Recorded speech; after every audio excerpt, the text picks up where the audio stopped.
All right, ladies and gentlemen, welcome back to another episode of Uncommon News, where we cover important topics that are unlikely to appear in the mainstream media.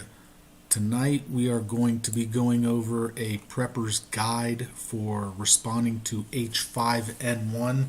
Now, to start off this episode, I want to begin by saying I am not a medical expert. I'm just a prepper who likes to read on these topics. I like to take a look at the scientific research and literature on this topic for myself, and I like to put things in bullet point format, not just for myself, but for the benefit of my audience as well. And so that's what we're going to be going over tonight in today's episode. We're going to be going over some of the ways that a prepper can respond to H5N1. You know, this is something that has been in the news recently. A lot of people are concerned about it, and so this is the reason why I wanted to do a deep dive into some of the scientific literature which has been published over the last 20 years regarding this topic, and really look at some of the simple things that we can do as a prepper to respond to potential outbreak of this virus. So we're going to go ahead and talk about some of the vectors. We're going to talk about some methods for disinfection and also some potential therapies. Now, I am not a medical expert, so I'm not telling you what to do here. I'm just kind of guiding you to some of the research that you can dive into further on your own. I just want to square that away, okay? Everything I say here in tonight's episode will have a source link, as always. So I would advise you to go ahead and take a look at the source material on your own. So let's go ahead and just get right into it. Now, after this video is published, I'm going to go ahead and put a link to this PDF so that you can download it if you desire. You can print it out. It's totally free. It's going to be on archive.org. It's just going to be a single page PDF. It's going to have all the source link material and all the general bullet point information that we're talking about tonight. So let's go ahead and get into it. So some of the vectors. Now, what is a vector? A vector is a way that the virus spreads, right? Birds are the general vector for this virus, primarily bird droppings. So, you know, if as a prepper, you know, most preppers have chickens or ducks. And so that being said, you're going to want to keep your coops clean. If you use cages and maybe you have dropping trays underneath of the cages, you're going to want to make sure that you clean those dropping trays regularly and that you sanitize them. There's several ways that you can sanitize those trays, disinfect them, whatever. Now, if you use your tractor coops, you know, a lot of people have chickens in tractor coops. You want to move those tractor coops regularly, right? Because if you allow the bird droppings to accumulate in the tractor coop and you don't move them, then there's a higher potential that they will be eating their own fecal matter. So keep your tractor coops, you know, moving, right? Now, another vector is the stool of infected people, right? So this could become a problem if, say, untreated wastewater is released or dumped in an urban area.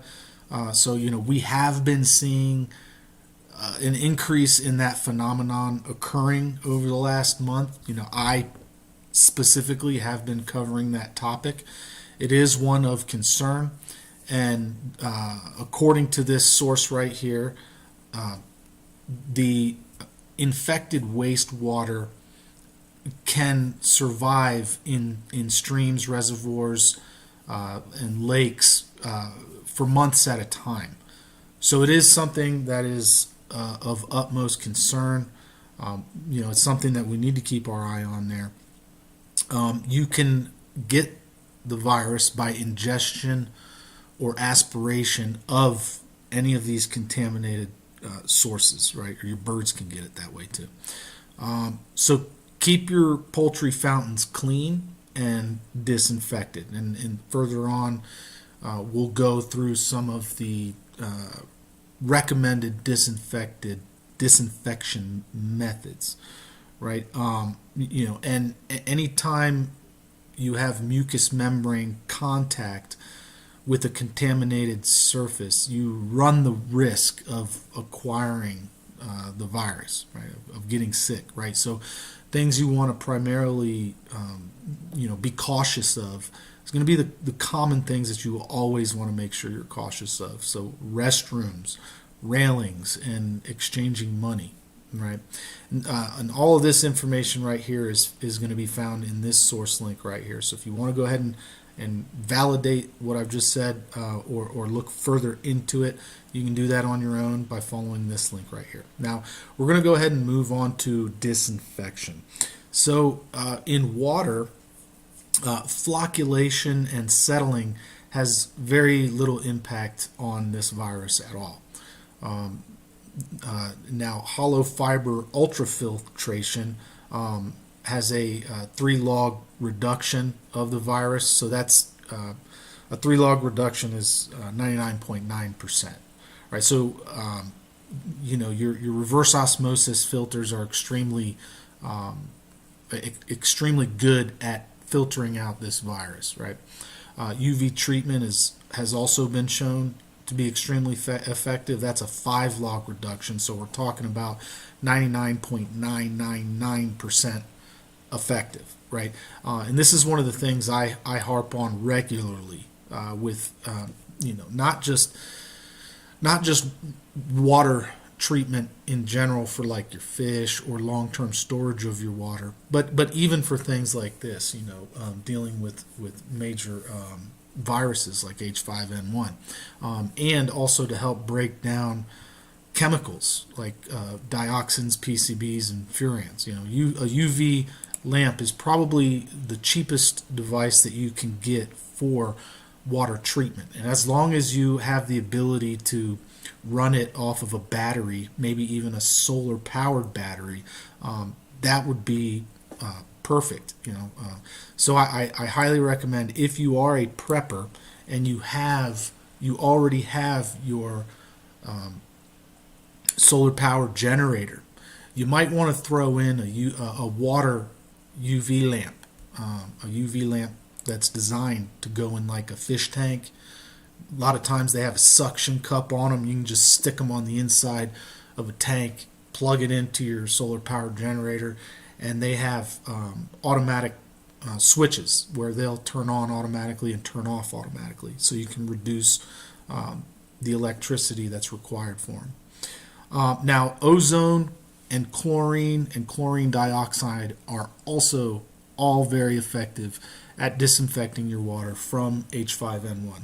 Now, chlorine was shown to be effective, just regular chlorine, to be effective at 1 milligram per liter in a single minute. So all it took was 1 milligram per liter for 1 minute of exposure to reduce the H5N1 at it was a greater than 5-log reduction. So I mean that's as close as 100% as you can get.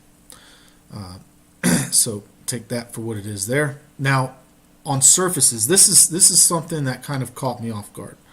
The UV treatment was shown to be effective in water, okay, but on surfaces, UV light was shown to be ineffective. Now, I don't understand the mechanism here, but this was in a scientific journal. They were looking at whether this was in a lab that was dealing with this virus, and they were trying to find out if their UV lights were sterilizing a potential spill of H5N1, and the lights did not work. They tested it on wet droppings, wet bird droppings, and dry bird droppings, and they tested it for like 60 to 90 minutes at a time, and it had no effect. It did not stop the replication. So somehow, maybe it had something to do with the wavelength. I'm not sure. But make sure that you don't rely on UV lights for disinfecting surfaces, right? And if you want to find more information regarding, those two studies, go ahead and take a look at the links below right here. So, for example, when you look at this subject right here, disinfection, right? It has these bullet points here, 1, 2, and 3. Now, the sources will correspond to those numbers, 1, 2, and 3, right? So, source 1 is in regards to point 1. Source 2 is in regards to point 2, right? And so on and so forth. Just so you understand how I'm organizing these source links here. Now, as far as disinfecting on surfaces, chlorine dioxide also works at very low concentrations. So this is something that you might want to have on hand, something that's pretty cheap. 70% ethanol was also shown to be effective. It takes about 5 minutes on wet feces. So this is, let's say you're cleaning your chicken coops, you're cleaning your water fountain, the chicken fountains, right? You could use 70% ethanol in this. You're going to want to let it sit for a few minutes. And so these are things you could clean your chicken coop with as well. Now, a 2 to 5% concentration of sodium hydroxide, aka lye, caustic soda, NaOH, was also shown to be extremely effective at cleaning surfaces. Also, common soap, detergents, and sanitizers. Sanitizers specifically that have a 40 to 80% ethanol content or a 70% isopropyl alcohol content. Okay. Now, as far as disinfecting the air, the only thing I found which was shown to be effective was chlorine dioxide. Excuse me. And this was at concentrations of 0.03 parts per million. And all of these sources for that information will be found here in the source links below. Now, as far as potential therapies, I did not find very many. I searched this topic right here for over an hour, and I couldn't find very much. But I took a look at these, the research that's been done in this area, and it seems as though we have some options, right? As preppers, what are some of the things that we can stock up on if, God forbid, we contract this virus? So, like I said, I was looking through JSTOR for quite a while for these, and there's not very many. But echinacea extract was shown to inhibit the replication and the cell binding of this virus. So it was actually this was the most promising one that I found, right? And then the essential oils of kumquat fruit were also shown to reduce the replication of the virus. Same with interferon alpha treatment. This was also very, very promising therapy. The essential oils of citrus rishni, which specifically it was the ripe peel oil of the Cleopatra mandarin. So citrus rishni is the Cleopatra mandarin, right? And the ripe peel oil was the most effective. They tested oil from several different stages of the peel, whether unripe or ripe. And the ripe peel was the most effective. Now, regarding the kumquat, they also tested the leaves. The leaves worked well, but not quite as well as the fruit, right? And then some others, essential oils of lavender and salvia, also showed little effectiveness at reducing inflammation and things like that associated with contracting this virus. So sources are below right here. Like I said, after I publish this live stream, I will put a link to this short document that so you can download it and you can review it on your own. You can go to the source links on your own and review this information. Right? I'm not asking you to take my word for it. Right? All I'm doing is concentrating the information, putting it in a small format for you so that you can download it, print it out, and review it on your own. Right? Like I've said, I'm just a prepper. I'm a prepper who likes to read about this topic. I try to stay on top of things, and all I'm trying to do is bring you the relevant information as I receive it. So, I would say that you all have some homework to do if you're interested in prepping for this subject, and I'm just trying to help guide you down the right path here. So anyways, guys, just wanted to go ahead and put that out there. I hope you found this information beneficial. Didn't want to exactly make this live stream too long, but we'll go ahead and get to some of your comments and your questions real quick before we end the video. Let's go ahead and take a look, see who's here. Tom Wary, how you doing? I think this might be the first time I've seen you on the live stream, Tom. How you doing? Wendy Hardnack, good to see you. Always good to see you, Wendy. Watchman, how you doing? Mods are here. That's great, Wendy. Stray Kitten, I'm not sure I've seen you here on any of my live streams before, but good to see you. Marilyn, good to see you as always. She says, I'm more worried about the wild birds. Sparrows are pests. Yeah, I'm worried about the wild birds as well, Maryland. I really hope that all of these wastewater spills that have been occurring, and there have been several that I haven't even reported on because I've been working on this for you guys.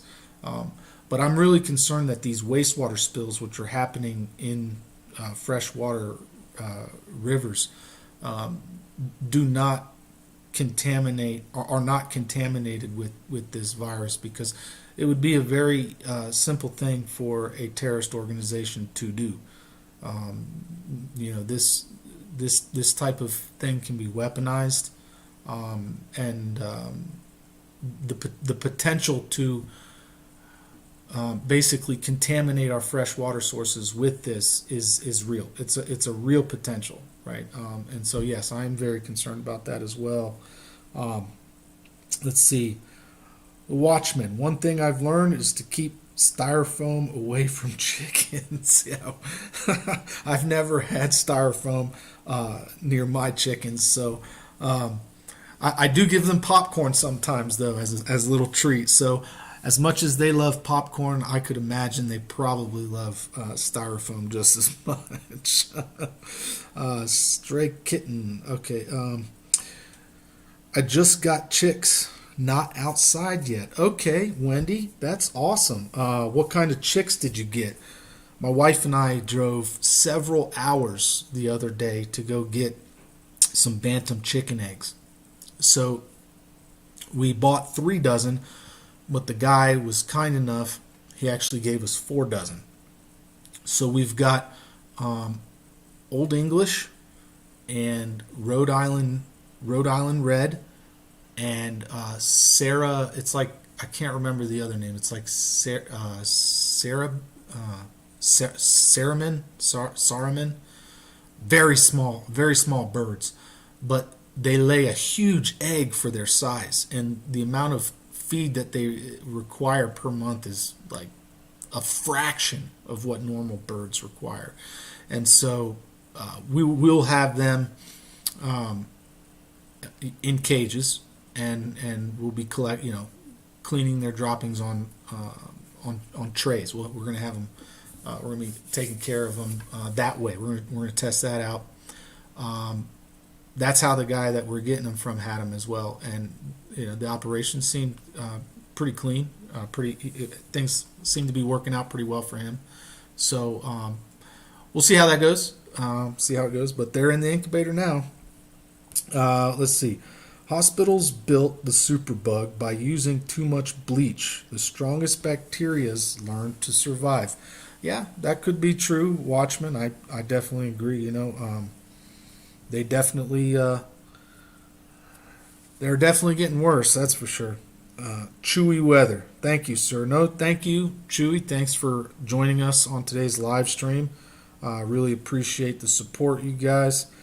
Stray Kitten, I'll take your word. I don't like homework. Well, I don't advise you to take my word. I really want you guys to do the homework on your own, and that way it'll help you be better prepared. Because being able to research these things and having access to these scientific studies and knowing where to find these scientific studies is a very empowering thing in itself. So that's why I encourage my audience to do this, as always. Yes, this is essential. Thank you so much. Absolutely, Hardnack. Anytime. Thank you so much. Please share the videos with your family and friends if you think this information is relevant, if you think it's important, if you think I've done a great job, and maybe you want to support the channel, support my work. There's a link in the description box where you can do that if you are so inclined, and I would definitely appreciate that. I don't recommend hand sanitizer. It goes into your bloodstream. Yep, there's ups and downs with all that stuff, Watchman. Definitely something to consider as well. Wild Animus. Hey, how you doing, Wild Animus? Good to see you. I'm not sure I've seen you on the live stream before, but cheers. Watchman, good to see you. Good to see you all. Arnold Schmidt. 8 is my check-in number. All right, Arnold. Good to see you as well. Stray Kitten, I use isopropyl alcohol instead of hand sanitizer. Okay. There were studies that showed just regular soap works as well. But hand sanitizer might not be, or isopropyl alcohol. I would probably, as Watchman said, isopropyl alcohol can get into your bloodstream when you use it in your hands. And so for that reason, it might, I'm not a doctor, I'm just saying it might be better to use ethanol, a type of alcohol that is consumable, right? So like 70%, so something maybe like Everclear, high percent alcohol might be, I'm not a doctor, I don't know, but it might be not as bad for your health, overall health, right? So Watchman, let's see. I put some styrofoam insulation in my chicken coop, and before I could get that plywood over it, they were eating the heck out of it. I believe you. The chickens will peck at it, and if it doesn't taste bad, it's going down. They're going to be eating it. That's for sure. Yep, I believe that. I believe that, Watchman. Arnold Schmidt, Watchman, Harnack, Stray Kitten, and Doug. Yep, it's good audience tonight. Yep. Did you look at the Bielefelder breed? I have not, Marilyn. I'll have to check them out. Let me get to that right after this live stream. Hardnack Farms, Blue Plymouth Rocks, Barred Rocks, Easter Eggers, and I have more Barred Rocks coming. Fantastic, Hardnack. Yeah, I think one of the things that this potential outbreak could cause is a paranoia of backyard chickens, right? So that's one of the things that I also think we need to prep for, because God forbid this problem gets worse. If it finds its way up to the United States, I do think we could see backyard chickens being banned in localities where they typically are allowed. Neighbors might even rat you out for having chickens, and so prepare for that. however you see fit, in whatever way that you think is appropriate. But I know what I'm going to do if that happens. I'm not really going to publicize that information, but I'm going to, we'll just say, make sure that I always have access to my birds. We'll just put it that way. But yes, no, the areas that I forecast to have to deal with that problem first is going to be an area like where I'm at. It's going to be a border city like El Paso or Tucson or Phoenix or Del Rio. Those areas along the border that have a high influx of immigration. If the virus potentially spreads to humans, and it gets out of control, if it makes its way into the United States, it's probably going to make its way to one of those cities first, because that's where you see an influx of the migrants. And you've seen in my live stream, I've already shown you where those massive FEMA tents are. I showed you a massive FEMA tent in right outside of El Paso on Route 54. They've already got the fences up. They've got the guard shacks all around, and the big mobile generators, or big mobile lights that have generators on them. So, and it's right next to the train tracks. So, they could use it for anything. God forbid. Anyways, just be ready. Just be ready, because we know in the end times there will be disease. There will be a lot of disease. So definitely be on the watch for that. Thank you, Doug. Great information as usual. You are appreciated. Well, thank you very much, Marilyn. I appreciate the support. Not if clothes are very oily, greasy, then Dawn won't over suds. I think if I'm not mistaken, most common detergents will work at inactivating this virus, because if I understand it, and like I said, I'm not a whiz with this, but if I understand it correctly, this virus is wrapped in a lipid, membrane. It's basically a piece, it's a membrane that's made out of fat.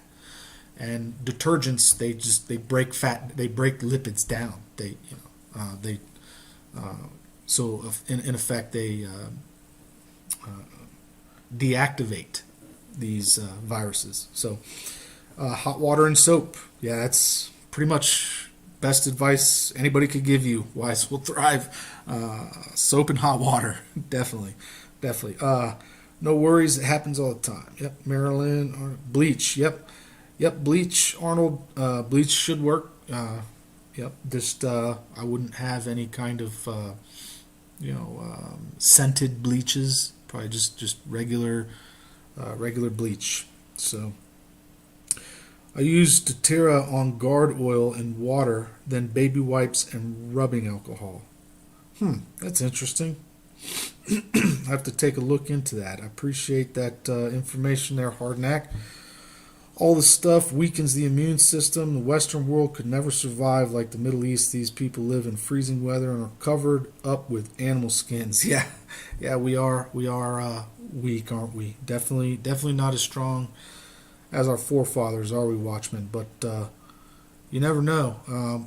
We might be called to rise to the occasion soon, and we might go back to being strong, like our forefathers used to be. So be ready for that, and be willing to move in that direction. Stray Kitten, Uncommon News, 777. I'll buy Everclear instead of isopropyl. I dislike the smell of ethanol. Okay, yeah, well, Everclear doesn't have too much of a smell. So, Kathy Pittman, just got a book in by a reliable author, so I heard, titled Herbal Antibiotics by Stephen Herod Bruner. It's for drug-resistant bacteria, but also info for fighting viruses naturally. There's a lot of good books on natural remedies, and there every single one that I've read has been good up until this point. So I'm sure that one is good as well. And if I'm not mistaken, Stephen Boehner, if I'm not mistaken, he actually produces some he produces some products. If I'm not mistaken, I think I've seen his name on some herbal remedies. So yeah, I want to check into that. The new genocide is legal genocide. Just got people broke by overtaxation, homeless, and flood the streets with drugs. Yep. I was down at the border the other day. Some of you might have caught the live stream, and let's just say I came across some substances that that may or may not have been, legal. So I stayed away from those substances. I didn't want to touch them, but I did tell local law enforcement about that. So, but yeah, no, they are flooding our borders with a chemical weapon of mass destruction. Fentanyl. I mean, just a little bit of it on your skin can kill you. I was talking to one of my friends that works down at the border, and he was telling me stories of people he knows who've been hospitalized by that substance just because it's gotten on their skin. And then I have a friend that works in the El Paso Police Department, and he knows somebody that actually died from exposure to it, accidental exposure. So yes, this substance that is coming from China across our borders is killing people that are not even intending to take this substance. So yes, I do believe this is a chemical war that a foreign, a state actor is waging upon us. It's chemical warfare. 100%. Just watch out for methyl ethyl, very poisonous. Yep, Watchmen, definitely. It's still winter here. Where are you at, Arnold? I am. Hey, bro. Hey, I am. How you doing, Marilyn? God help anyone who tries to mess with my flocks. My older goose, Juliet, and her duck buddies greet me every morning with sheer excitement to see me. I believe that, Marilyn. Every morning when I go to feed my hens, we've got one of them that jumps up on the cage and literally with her legs, she climbs up the cage to see me. As I open the door to give them their food. So yeah, they can be very friendly and personable pets, and they're definitely great companions. I'm in Oklahoma, and the wind gusts are really strong. The wind is concerning. Wow. Not too far away from me, Hardknack. Not too far away from me. Yes, the wise will survive, but the meek shall inherit the earth. You're right about that, Arnold. That's one thing I got to work on myself. I make my own flu cure. Works great. What does it consist of? The wise will thrive. What does it consist of? I typically make one that consists of echinacea and elderberry, and then we also have a white thyme essential oil that we put in the diffuser. And then if it gets really bad, now this is something that I just figured out on my own. Nobody's ever told me this, but at the same time, I'm not recommending it to you guys.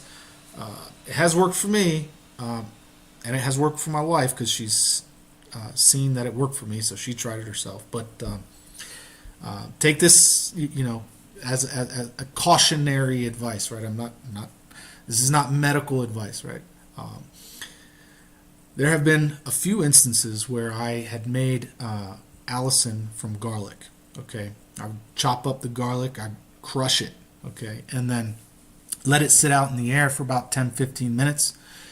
And then I would put distilled water in the mortar and pestle with the crushed garlic, stir it up, filter it out, I would get all of the particles out, and then I'd take that distilled water that has the dissolved garlic juice in it, essentially, and I would put it in a nebulizer and breathe it in.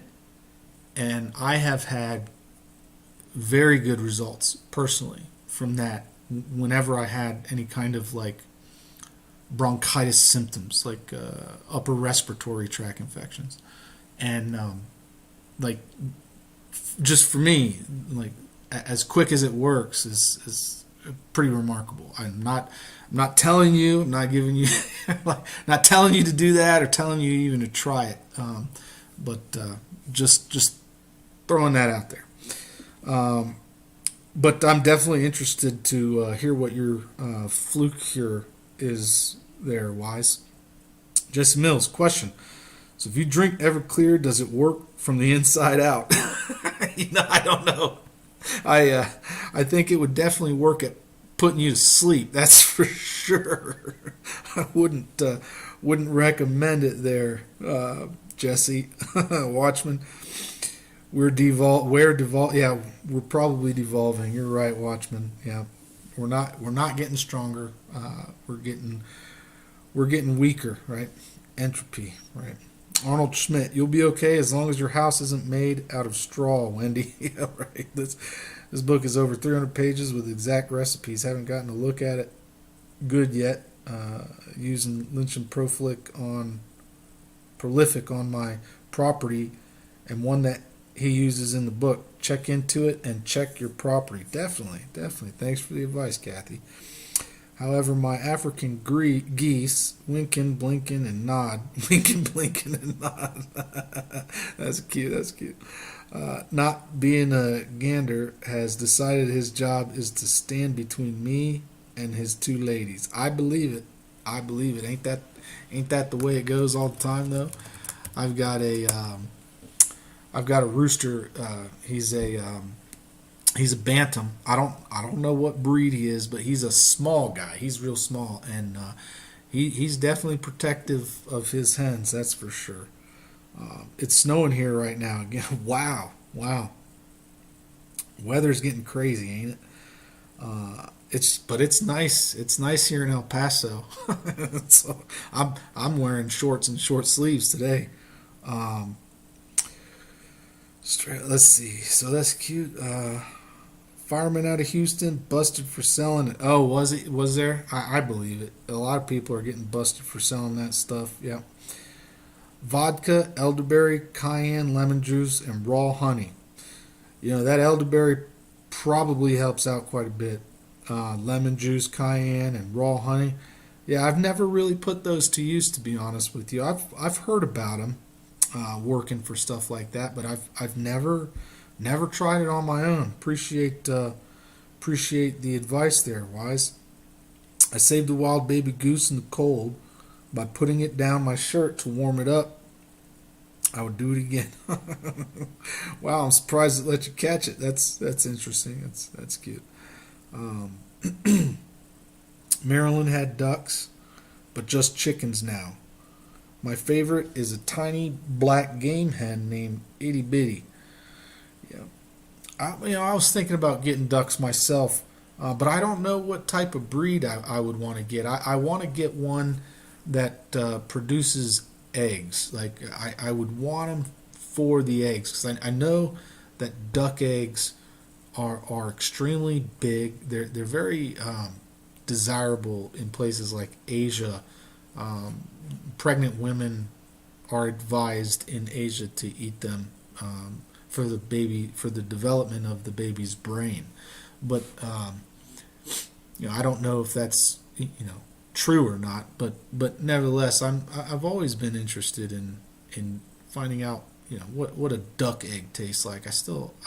I've had one that it was like pickled, and I could not eat it. But a fresh one, like like a fresh duck egg. I still haven't had one.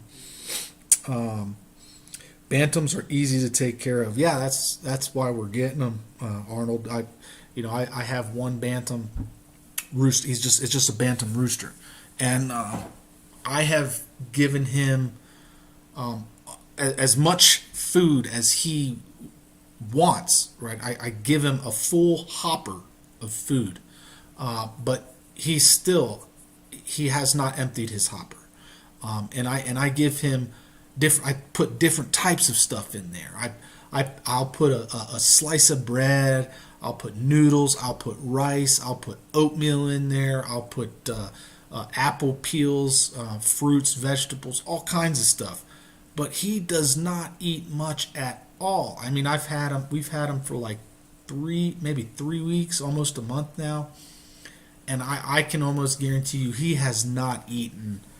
There's no way he's eaten more than a pound and a half, maybe a pound of food. It's crazy. It's crazy. He's a little guy though, so and he is loud. When I got him, I said, this guy can. There's no way he's going to be as loud as the other roosters.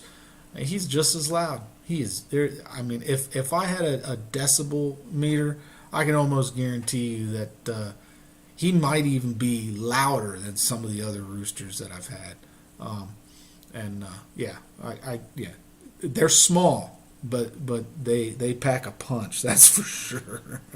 And he is mean. He's just now starting to warm up to me, man. I put my hand in there, try to take him out of the cage and let him loose for a few hours, and he'll jump at me. His feathers on his neck will fluff out, and he'll pick at my hand. I'll go in there to give him a treat, and he'll pick at my hand, and I'll put the treat down, and he'll realize he was being a dummy because I was just giving him a treat. But he's figuring it out. I think he's figuring it out. The baby goose was so cold it was going to sleep. Oh wow! So it was about to go to sleep, huh? That's probably easier way to catch them, huh? Kathy Pittman, the ducks I had were Dutch Harlequins. Very good egg layers, but literally sitting ducks and nearly impossible to put back up at night. Prey broke my heart. Oh. Well, I'm going to have to look into that. Dutch Harlequins. I came across a guy that had a lot of ducks, and the ones he said were good layers, they stood up straight and tall. They were probably about 2.5, maybe even 3 feet tall, and they stood up straight. Their necks were probably that long, and they ran. It was comical looking at them, because most ducks, they waddle on the ground, but these ones stood up straight, and he had to have a tall fence, probably about 4 foot tall fence, just to keep them in. And they're cute, but they were not like any other duck I've ever seen. Let's see. Kathy Pittman. Maryland. Well, let me see. Let me scroll back up here. Watchman. Let's go. Okay, my rooster Chunk. He doesn't have a gobble. I'm not sure what type of mixed breed he is. He likes to break up crackers for show. Yeah, I believe that. Yeah, my chickens love crackers as well.